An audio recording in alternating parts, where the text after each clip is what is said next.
రైతులు ఏమన్నా కానీ రాజకీయాలే ముఖ్యం అన్నట్టు ఈ ప్రభుత్వం పనిచేస్తుంది. నా రైతుల గురించి ఆలోచన లేదు, నా మహిళల గురించి ఆలోచన లేదు, నా చదువుకున్న యువకుల గురించి ఆలోచన లేదు, కానీ గురుకులాల్లో చదువుతున్న పిల్లలు చచ్చిపోతుంటే ఆలోచన లేదు, దేని మీద లేదు. పిట్టల్లాగా రాలిపోతున్న గురుకులాల పిల్లలు ఎవరుంటారు అక్కడ? బీద వాళ్లే కదా, ఎస్సీ ఎస్టీ బీసీ మైనార్టీ సంబంధించిన పిల్లలే కదా గురుకులాల్లో ఉంటారు. వాళ్ళు విషాహారం తిని చనిపోతుందంటే కనీసం స్పందన ఉండదు ప్రభుత్వానికి. ఇట్లా ఉంది, ఇట్లా చేసినాం, ఇలా మీద యాక్షన్ తీసుకున్నామని ఆలోచన లేదు. రైతులు చనిపోతున్నారంటే అయ్యా మీరు ధైర్యంగా ఉండండి అని చెప్పే ఆలోచన ఈ ప్రభుత్వానికి లేదు, బాధ్యత లేదు.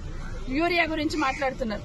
పెద్ద ఆయన చెప్తున్నాడు ఆ యాప్ అని ఒకటి తీసుకొచ్చారు, యాప్ లో బుక్ చేసుకుంటేనంట నాగసానపల్లిలో ఉన్న రైతుకి కోసుగిలు వచ్చిందంట, అక్కడ షాప్ దగ్గర పోయి తెచ్చుకోవాలంట. మరి అక్కడ నుండి ఇక్కడ ట్రాన్స్పోర్టేషన్ ఎవరిస్తారు రైతుకి?